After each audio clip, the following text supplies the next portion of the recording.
At Arizona State University, we've made online education better, smarter, and more personalized so you can go further in your aspiring field. I decided to pursue medicine once I realized that ASU did have the online program for biological sciences. You're still required to learn the same curriculum. You're still being tested on the same content that anyone would be tested on in person. The comprehensiveness of the program prepared me so well for medical school.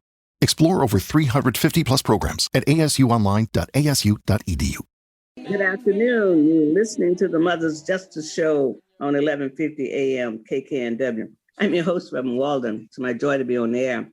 See, with sometimes technology is technology. It does what technology does. But I'm here, and I want to thank all my supporters for supporting Mother's Police Accountability.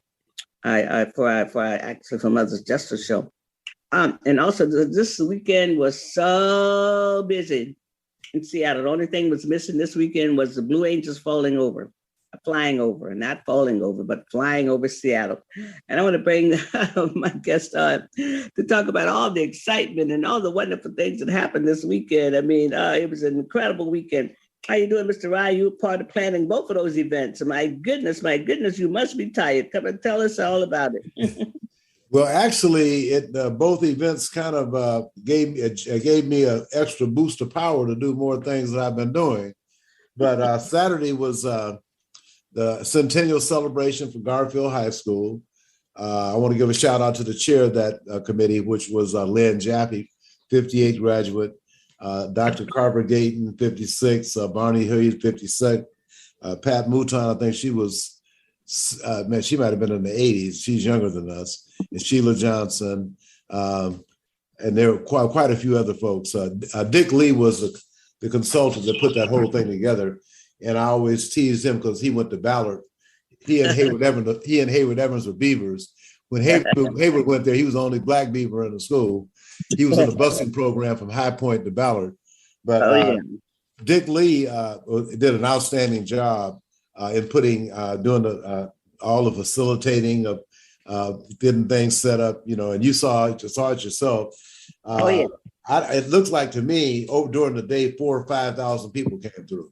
That's what it was like. There were people everywhere. And we were going to get a couple of food trucks for our event yesterday, the 59th anniversary 63 March on Washington, D.C. And the food truck said they sold out of everything at Garfield, which is good because they're in business. And Garfield had a heck of a lot more people than we did. But it was good to have that experience. They have a new principal at Garfield, Terrence Hart. And in 2017, the planning began for the centennial. And Ted Howard actually was the principal at Garfield. And then we thought we were ready to go. And all of a sudden in 2020, the COVID pandemic hit. Wow. So there was nothing that could be done for 2 years. And Quincy Jones was honorary chair, but due to his age and also listening to whatever his doctors have to say, he didn't travel, but he did send a video. It was an amazing event. They had class reunions by decades, really, when they got to be, I didn't see that many people in the 30s and 40s, but they'd be kind of up there in age anyway. And doubt they would be there, but fortunately, a couple of folks were at both of them. So God is good all the time. That's all I can say. Oh yeah, go ahead. I mean, I just as a bystander because I saw some of it on Tony B's. I didn't come up. I mean, my kids are. Some people were saying, "Well, where's your mom? Where's your mom?" But I said, "Oh no, I'm gonna stay in my lane." No, you because people love Reverend Harriett, and if they see Omari at Chikundi anywhere, they're gonna be asking where are you next? Right. You can count on that because even though you're the mom, you're still an active mom, active grandmom, and that which is great because you're never too old to fight for the right thing. And I'm glad you're still on the case. Yeah. Then yesterday was the 59th anniversary of the 1963 March on Washington, D.C. for Jobs and Freedom. I guess the younger civil rights leaders haven't grasped the 63 March on Washington, where Dr. King gave his I Have a Dream speech, organized by Bayard Rustin, A. Philip Randolph, the NAACP, the Urban League, and naturally the Black clergy, student organizations as well. And that 250,000 people at that march, and not one person got shot. And Nope. in addition to that, at 63, we did not have any civil rights. The next year, we got civil rights for the first time since we've been on these shores in 400 years. And then the year after that, we got voting rights in 1965. And this was due to Dr. King, and this was something led by Black folks, and it was for Black folks. I want everybody to be clear. Everybody else benefited, but and we have new people coming in now, and they buy into this racism, and it's really unfortunate because one day your turn is going to come. But it's imperative that we make sure that young folks, and some a little older, I guess they just don't care, but who's speaking at the meeting? If so-and-so speaking, I'm not going. If Martin Luther King Jr., the civil rights workers had that attitude, we'd still be picking cotton somewhere. So unfortunately, some of the younger civil rights leaders can't grasp the significance and importance of the 63 March on 59 years ago. And here we are right now. We all need to be coming together because the same fight is waiting for us right now. If certain people have their way, you will not be able to vote. And I've been saying for the last several weeks, and some people got upset, but the Black men and women in the military, in Japan, in South Korea, in Germany, in the Middle East, and wherever they are, their enemy is not in those foreign lands. Your rights are being prevented from you participating in the system right here in the United States. And now I just heard today that if Trump is impeached, or if he's indicted, I should say, there's going to be a riot in the streets. So I'm saying, Black folks in the military, y'all need to come back here, because where you are fighting for other people's rights, how can you do that and your people can't vote here where their rights are being challenged right here? Black folks in the military, y'all need to come back to the United States of America. It says protect the Constitution from enemies, foreign and domestic. The Constitution is being challenged right here in the United States. The enemy to the constitutions are not on foreign shores. They're right here in the United States. Well, I agree with you on that, Eddie. And also the people who you're talking about, the young civil rights workers or people wanting to be part of a civil rights movement, they can't call themselves civil rights, part of a civil rights movement if they don't know the history and honor the history. Because that's why we are in this trouble, because we don't connect the dots. Nothing happens in America in a vacuum. Everything that's happened in America is because of our organizing. And one of the things that I'm going to call it for some of the pastors, and I want them to get to this clear understanding, is that the GOP, they took a page, the evangelicals who they went and got to come be part of them back 40 years ago, they took a page out of our book, because after affirmative action and a lot of Black people got good jobs, people stopped organizing. Organizing for us went down, and when Reagan came in, and they picked up organizing, because we've been organizing for our own freedom ever since we were in bondage. We've been organizing, and we stopped the continuous pressure organizing right around the time when affirmative action came in, and they picked up. They never went home in 40 years. That's why they got what they got. We never went home. If you look at all the records, Black people were led by the NAACP, Marcus Garvey or whoever it was, the Urban League. People never went home. They were always organizing.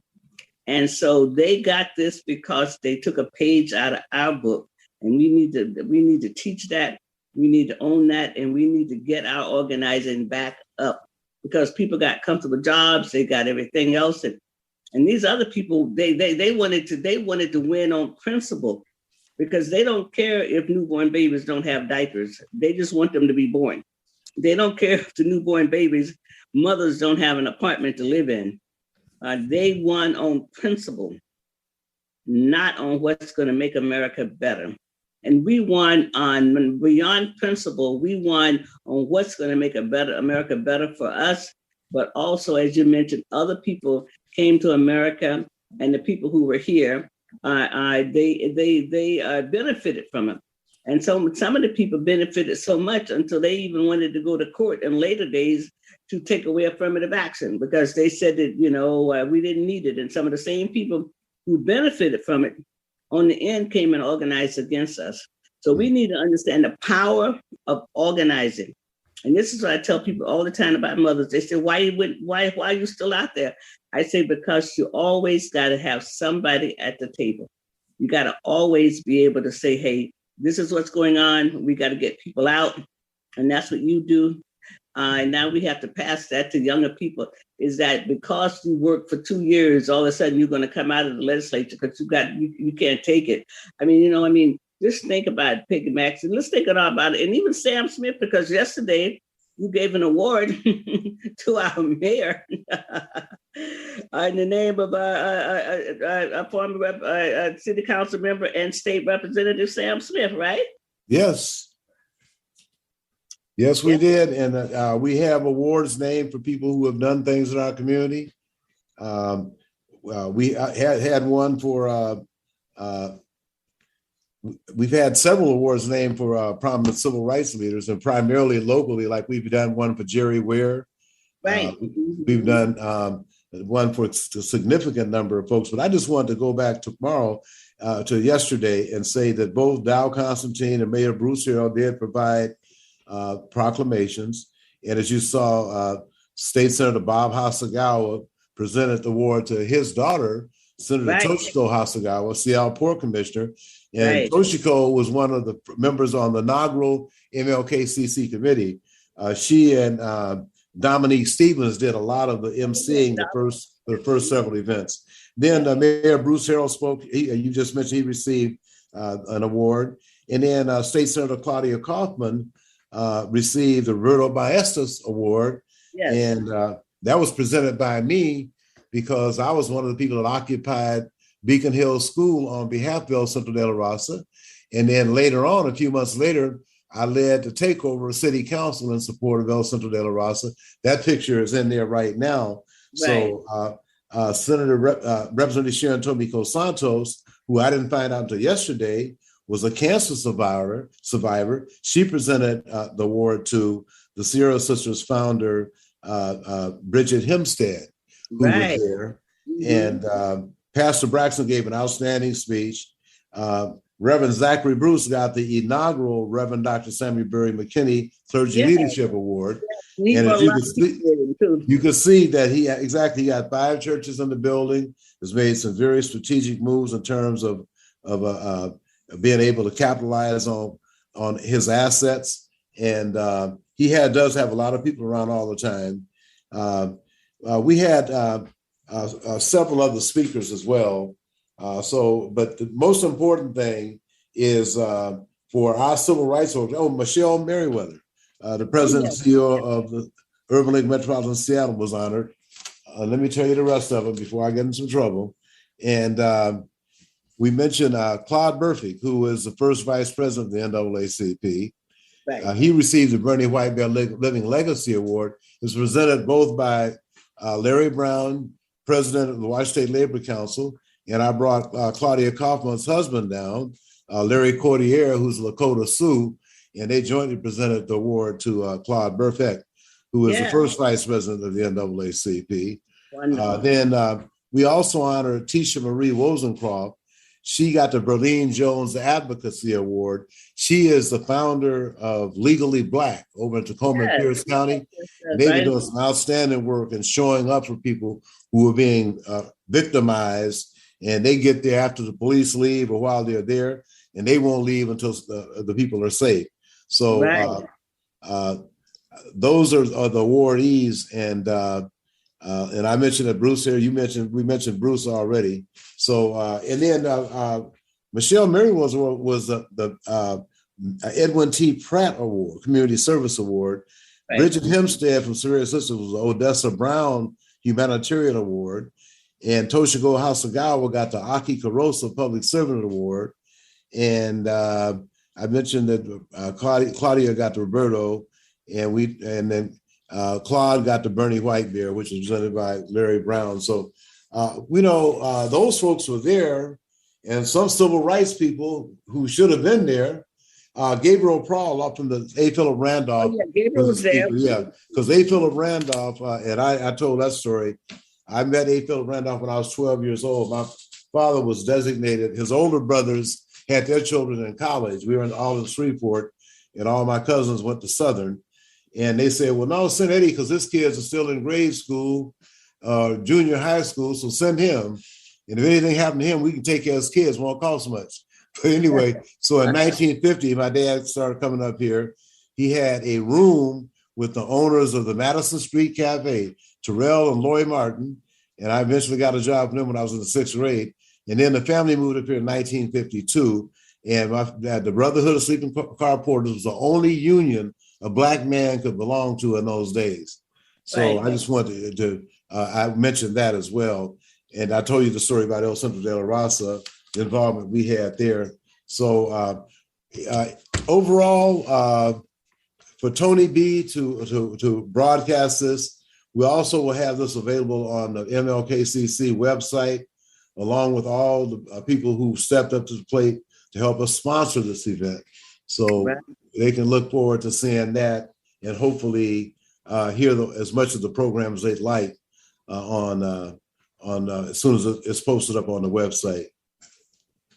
Well, it was a great 2 days. I can really actually, and the centennial kind of started on Thursday because there was a lot of community people. There was a lot of things going out in the community, a lot of people gathering. And I mean, the amount of pride that comes out of Garfield. I mean, my son Tooney told me that there was one person, I mean, it was, it went by decades, and said somebody was there that graduated in 1948, somebody graduated in 1950. I mean, because it went by decades. And just the excitement in the building. I mean, it's amazing. No matter what the age was, no matter, it was multicultural before they came up with the word multicultural or inclusive. That's because we all had to live in the same neighborhood.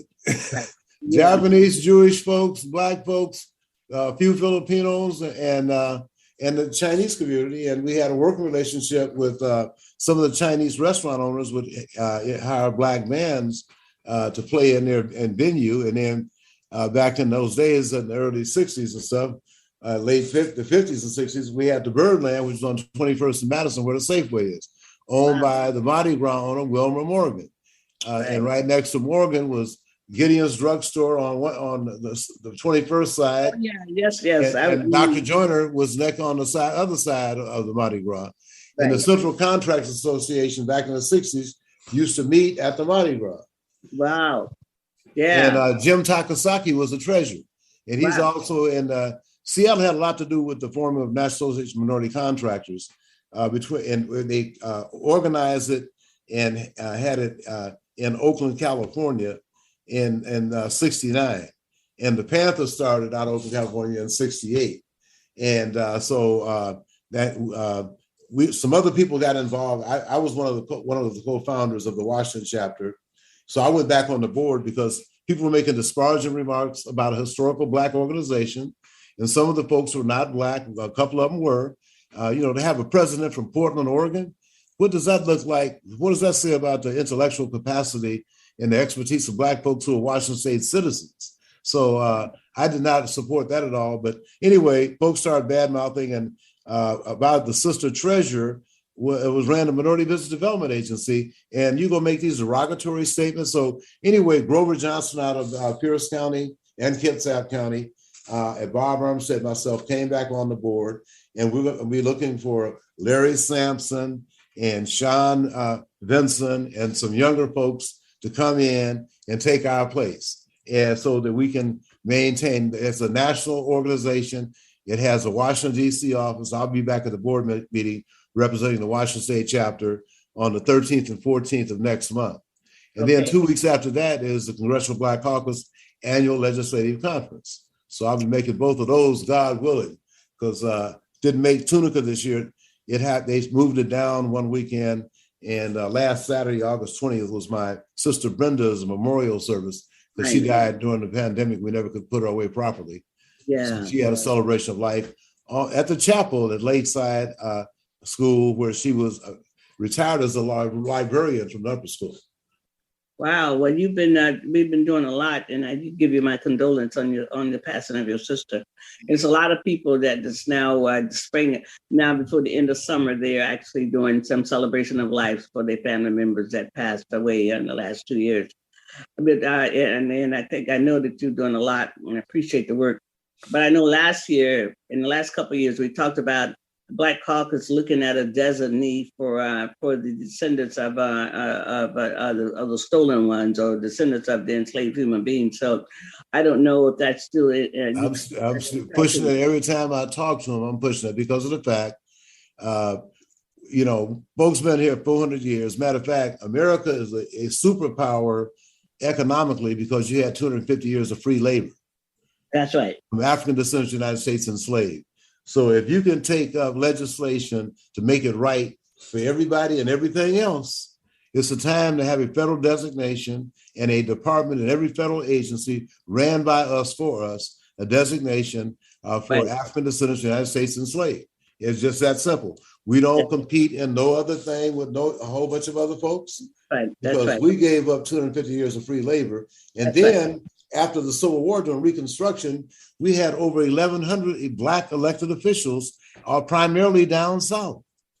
Right. And then all of a sudden, just like what's happening right now with Trump, people change their mind and white privilege gets invoked, even with violence. Right. So we can even go back to the three civil rights workers. Right. Not to mention all the stuff we see on TV about the police. But I do want to say I support Adrian Diaz to be the chief of police. Well, you know what the chief said when I talked to him about after the Torchlight Parade. I mean, he was so ecstatic about all of the Black people when they're doing the parade, he was passing by, and people say, "We support you, Chief. We believe in you, Chief. We think you're a good chief." And contrary to what people what people outside our community believe that that we don't want the police or we want to defund the police, they never did talk to the broader spectrum of the community. And so he was just empowered by that. He said, "Wow." He says, "There's so many Black people." I said, "Yeah." I said, because everybody else who has to be all the noise and was making all the noise don't speak for everybody. They wouldn't even entertain. They would even entertain talking to us who actually know history and know about the Black community and what is occurring right now, and knowing that some things might go awry and they didn't talk to us, might go haywire, it might go sideways.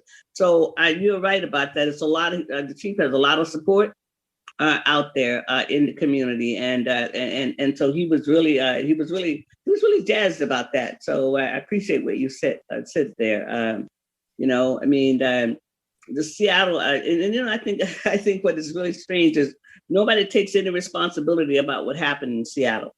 I mean, the council, the last three people did not support the council in giving the mayor a package to be able to have incentives and to try to rebuild the police department. So it's like you still have people who represent people who really don't want to see Seattle have a safe community, have public safety for the whole city. So that's really interesting. Really, really interesting. So well, this is just good. All I can continue to say is that this weekend, to me, was one of the best weekends I've seen in Seattle in a long time.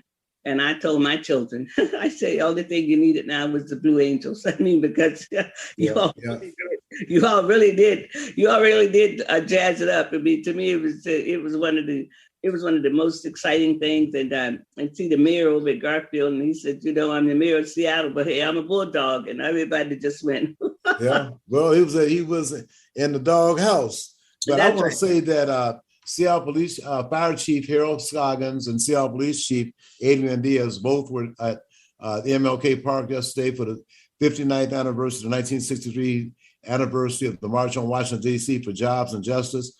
And you know what? You're going to have to keep marching for jobs and justice. And if you're leading a civil rights organization, you really need to get busy. And I'm a little bit concerned about some people who have never been involved with civil rights. Well, I'll leave that alone. Well, but also, what I want to commit to, if God allows, is I want to commit to next year having a lot more young people there, because there's a lot of these agencies that get money from the city. I mean, to actually be working on safety and all these other things around Black community. I mean, and this was a perfect event for them to be too, because it's like connecting the dots. We will never get to where we want to be without honoring and understanding the past. We Well, the problem is that we had promoted to Seattle's Office of Arts and Culture, and I was notified that, oh, you guys don't have a contract. And I'm saying, we got the mayor being honored, and the city department heads can't acknowledge that. And I'm really beginning to wonder about some people making decisions. Are they familiar with the 63 mile? Were you even in town? Were your parents in town in 63? Do you know what it was like before? That's how you got your civil rights from marches like that. And then you from somewhere else, and you can't support civil rights and can't acknowledge Martin Luther King Jr. I think something is seriously wrong with that. So, well, I mean, you're right about that, and that's why we have to continue to tell our story. And our story is parallel with the Native story. They lost 18 million people when the colonizers came. I mean, and we know what has happened to them. I mean, and these on the reservations that really was war camps. And we know that they're still fighting for justice, because there's not a casino everywhere. So they're still fighting for justice. And so are we. And for the other people who don't understand that, and they have the animus against us, well, we just decided to live out of all we went through. We decided to live. And our living has given us all of this great glory that we have, and we continue to work at this. We're not asking anybody to give us any favor. We're asking what's rightfully ours. We have earned it. We've earned it. We've earned it. There's no question about it. We've earned not only with free labor, but also defending the country, dying on foreign shores and coming back to discrimination and segregation. It's time for Blacks in the military. I'm very sorry. We are supposed to protect the Constitution from enemies, foreign and domestic. Well, our enemies right now with voter suppression are domestic. With threats of riots in the streets if Trump is impeached for being a criminal, I'm very sorry, because who's going to get shot at. Okay, so I'm just saying we need those folks with the military expertise here defending our communities and our people.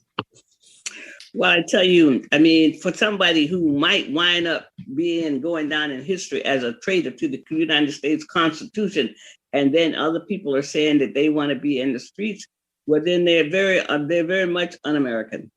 They're very much. I don't think they've ever read the Constitution. But these are the people who actually used to always talk about the Constitution. They wanted balanced budget. They wanted small and law and order. And law and order. And they attacked the Capitol Police, and now they threatening the FBI. So the first thing they said is defund the FBI, and I'm saying, okay, you guys, you don't have a clue. Just a year ago, they were talking about what's wrong with Black Lives Matter, talking about defunding. Here they come. They're law and order, but yet they don't have any respect for law and order. January 6th proved that, and these people going around to try attacking the FBI are proving that. Oh yeah, it's only about. I mean, really, it's about them winning. They're not interested in the big tent. I mean, they got Herschel Walker and a few other Black people. And I heard somebody out there out in Kent, or part of South County, running on a Republican ticket. I mean, his name is Bill Boyce. He's the president of the Kent City Council, and so he is running as a Republican. So we need to find out if he has a MAGA hat or if he has a Trump endorsement.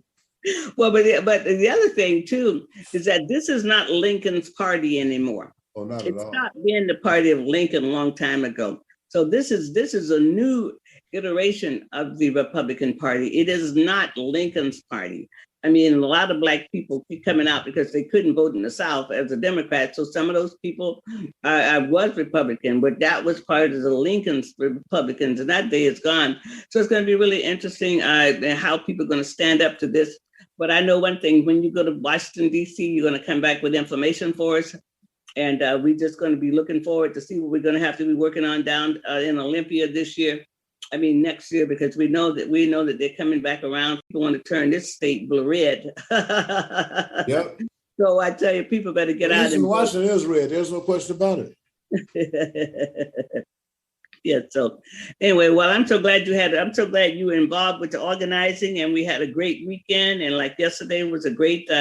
It was good. It was a great turnout. And then Saturday was off the chain, as the young people can say. I watched it. I didn't go up in there, but I tell you, I'm so inspired by the energy that what Garfield means to the whole city. Yeah. Not only to the central area, but to the whole city. So Barney Hilliard was responsible for organizing all the musical venues. And like I said, Quincy Jones wasn't able to travel, but he was on honorary chair. And give a shout out to Lynn Jaffe, class of 58. She was the chair of the overall Centennial Committee. And we did have representation on the executive committee as well. Right. And, and Chicundi was out there doing something with the Esquire. So they were out there doing some stuff and posting and posting. And I went to Garfield High School. They got all of those people posting pictures from all around the country with their purple and white on. So that's wonderful. Right. Purple and white. And I saw your purple and white. You were pretty cool. I saw you. Yeah, you were looking good. You were looking good. Thank you very much. I appreciate that. Because the young people say for being an OG. Yeah, you were looking good. All right. Well, you take care. And thank you for being on. And thank you again for all the work you've done here this past weekend. And if you're not tired, you're doing good because you put out a lot of work. Thank you much, ma'am. I appreciate you, Reverend Harriett. You're welcome. All right. You're listening to the Mother's Justice Show on 1150 KKNW. I'll be right back. Thanks. The Public Defenders Association's Racial Disparity Project is proud to sponsor the Mother's Justice Show in partnership with Mothers for Police Accountability and other community allies. The Racial Disparity Project fights for police reform and helps to increase understanding that issues of addiction, mental illness, and homelessness can be better solved through public health strategies than through law enforcement. The Public Defender Association Racial Disparity Project, reducing racial inequality in the Seattle King justice system since 1998. Hi, this is Dr. K. Mahina Intron, inviting you to tune in on Mondays on 1150 KKNW at 5 p.m. to Dr. K's Attuning to Your Abundance, where we honor everyday abundance through positive messages, poetry, music, affirmations, and writing exercises. For more information, contact Dr. K Workshops at gmail.com or Facebook, Dr. K's Abundance. An alternative to everything else on your radio dial. Alternative Talk 1150. Good afternoon. You're listening to the Mother's Justice Show on 1150 AM KKNW. I'm your host, Reverend Walden. And I want to just talk a little bit today about the untimely death of John T. Williams. Tomorrow will be 12 years since he was murdered by Ian Burke. And we were part of the organizing committee, Mothers for Police Accountability, the American Friends, and we set up this coalition. It was called the John T. Williams Organizing Committee at one time. John T. Williams was a wood carver. His family has been carving wood, been a wood carver in the Seattle area over 125 years. They did come from Canada, and they are spectacular wood carvers. And the day that he was killed, August 31st, 2010, he was crossing the street. And his head was down, and he had a carving knife out because it just looks like a paring knife, and it wasn't any danger to the police officer. And he was walking across the street carving, and Ian Burke, Harriett, said stop, and then 4 seconds after he said stop, he was shooting him. He shot him. And almost some of the shots might have gone in his back. He was absolutely hard of hearing. That didn't come out during the inquest because the inquest just does not In those days, all they asked was the police, would they fear for his life, or was his safety in jeopardy, and those kinds of questions.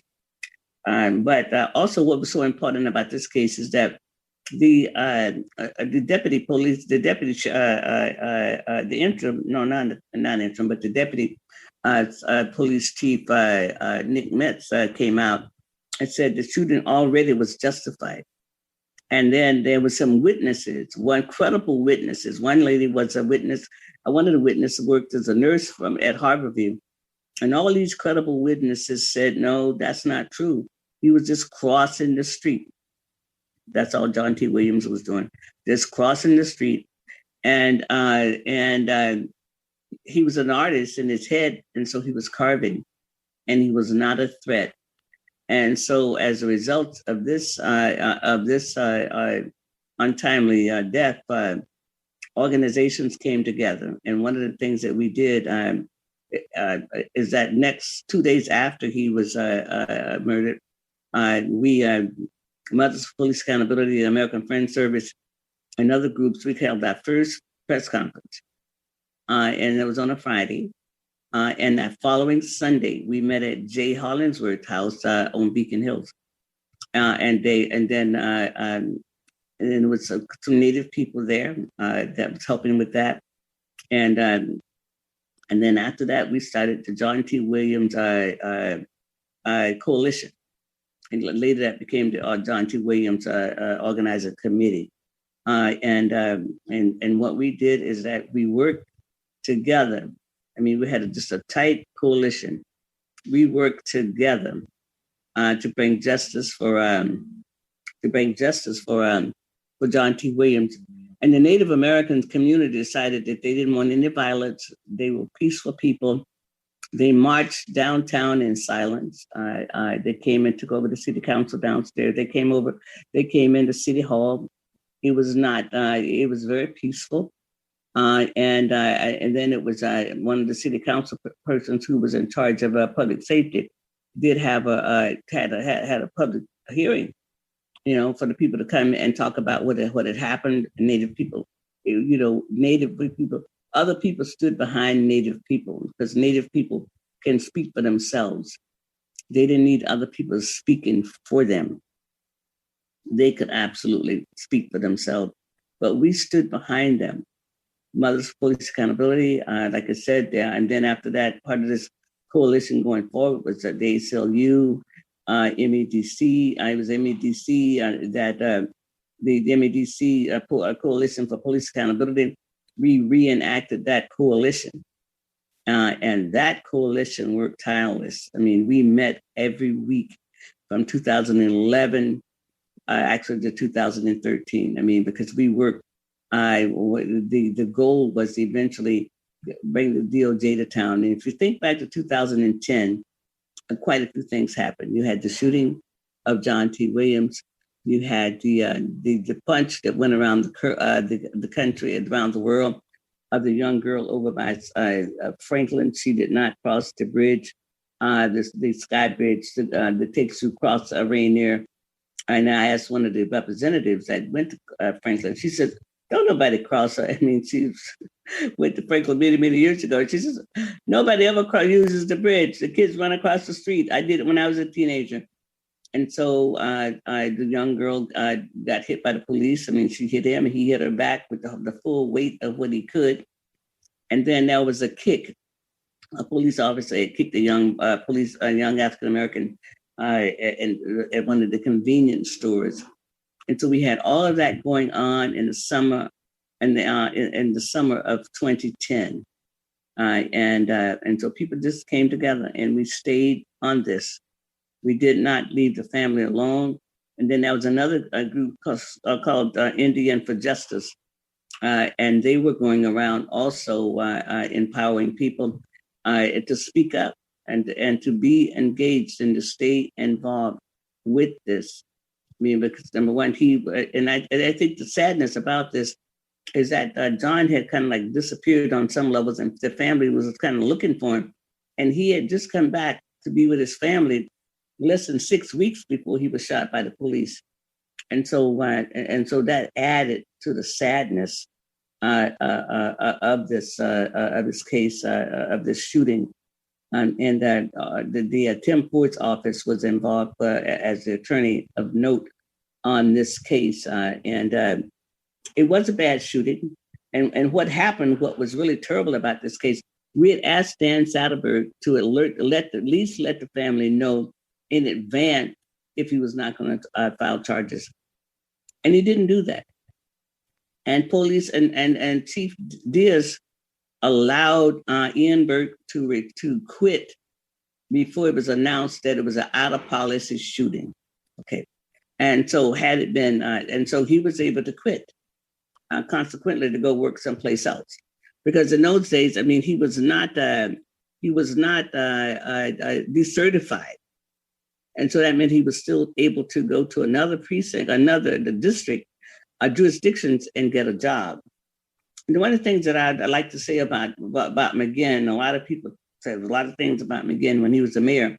I mean, because he was riding his bicycles and then all these bicycles, whatever, the Seattle, they was putting in the bicycles lanes and all of that. And a lot of people was upset. But the one thing, the outstanding thing about Mayor McGinn is that he's one of the few mayors that when he got new information, he changed the narrative, because he kept saying that Ian Burke had been decertified. And he would say that out in public. And then when we showed him that that wasn't true, that he was not decertified, that he was still able to work as a police officer, because in those days, in order to be decertified, the only way you could get to become a decertified police officer is that you would fly in. It was no other way. Now, with what has happened after the George Floyd and all the police accountability, that the families of affected people who've been affected by police violence, they worked on so hard in 2020. Now, some of it did get walked back in 2021. But I think that what did not get walked back is the ways that police officers can be decertified, and now it's been expanded more than just because of lying, because sometimes lying is hard to prove, and those kinds of things. So that was one of the things that happened. So Dan Satterberg did not let the family know, and so we had two letters ready. Once thinking, I mean, the American Friends took the lead on that because they were the technical assistants. Mothers was there as part of this coalition, but we could not offer the technical assistance that American Friends Service can. And Sherry Day was the point person on that. So Sherry Day worked for American Friends Service, but she was the point person on this. And so we had two letters ready. One to go to Dan Satterberg, thanking him for letting the family know if he was going to file charges or not, giving them a heads up on that, or if he was not going to file charges. We had a letter thanking him, if he was going to file charges. And then we had another letter, just like, hey, why couldn't you file charges on this case? I mean, it seems, we were upset. And so consequence, what happened in this case is that he did not let the family know. We found out about it about 5 hours after that. I mean, and so we had to call a press conference. Of course, we had to call a press conference, and we did. And we also, and in the meantime, we had gotten up a petition, and that petition was actually led by the American Friends Service, and Sherry Day was involved with that. And it was a petition, and people that asked the petition to sign to ask the prosecutor to prosecute this case. And as we might know today, it hasn't been since the 1980s has a police officer in King County been prosecuted for a crime. It's been a long time. And even in the Charlene Louds case that just happened, the inquest that just happened, even in the new inquest process, it did not make it better for the families. It did not in this particular case. And that's one of the things that Mothers is going to be looking into. I mean, we want to have more information about what happens if the police statements does not match what the coroner's office said about the body. I mean, and if the police statement says they were trying to get away from somebody with a knife, and if the disposition of the body says that the bullet entered into the back of the person and actually was shot in the back, and because the one thing about the office is they would be able to talk about what angle the bullet came into the body, and so going forward, we want to know more information about that. But the process as it was at that time, they always found for the police, and so the other option for the family is once they decide that there was an in policy shooting, there will be no charges against the officer. All of that's gone out of the window, and that's why families are so still upset, and that this guy still has a job somewhere. And right, families, they don't get over this. I mean, it's no place to go on this. I mean, other than the fact that, it probably was a monetary finding, for the family on the civil side of the court, of this case. And I think the Tim Ford's office represented the family, and that was a financial settlement. And John T. Williams had no children, and so that settlement went to his mother. And his mother passed away the next year. And according to Rick Williams, 2 other family members passed away. So tomorrow, we're asking people to show up at the peace poll. And this is what they did. They decided to do something to make a statement for peace. And they carved. These wood carvers, led by Rick Williams, they carved a totem. It was the first time in almost 75 years that a totem had been carved and raised here in Seattle by Native people. And they worked on that for many, many months. And they brought it up that hill. And I'm sorry, I don't have the date. That was on a Sunday. We were all over at the Seattle Center. We were right there. It's right there at the corner, right across the street from McDonald's. When you come in that way, there's a totem. It is spectacular, and this is what they did for peace. And so we'll be there tomorrow. I'll be from 11 to 2. Come and support Rick. He's a wonderful carver, an outstanding carver, like 7 generations of carvers. And one of the things that I talked to Rick about, I was just interested in seeing how we could get Rick to come to our community and teach our children how to carve. It would be much better for them to have a carving knife than to pick up a gun. Much better to create something beautiful than to harm somebody. And I'm still working on that piece to see how we can do that, because I think it is so beautiful. And this is what they did for the city of Seattle. It's called the Peace Pole. And if you've gone to the Seattle Center and you might have noticed it, or if you didn't notice it, well, take notice of it today, take notice the next time when you go to the Seattle Center and you go in that entrance right there to the Seattle Center. It is absolutely lovely, absolutely lovely. So we'll be there tomorrow. I'll be there. I'll be supporting Rick. I'm understanding, I'm hearing that he probably might be moving from Seattle. He's his art, his carvings are for sale.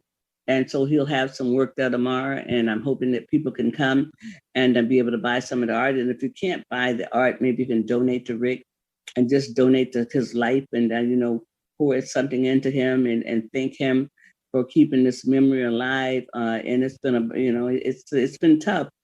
I don't know how many siblings that he has left. And most of the other siblings live up in Canada, probably.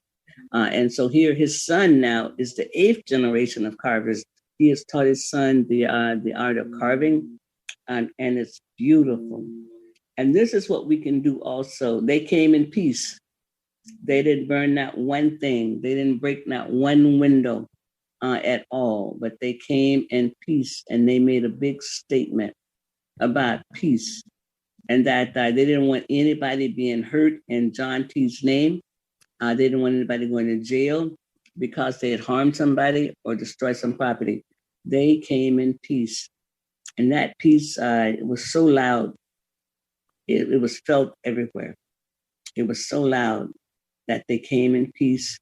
They marched down 4th Avenue. They came into, kept marched down 5th Avenue, and they came into the Seattle. They came into City Hall, downstairs, and eventually, like I said, it was a town hall. They got to speak. They got to be heard, and people want to be heard.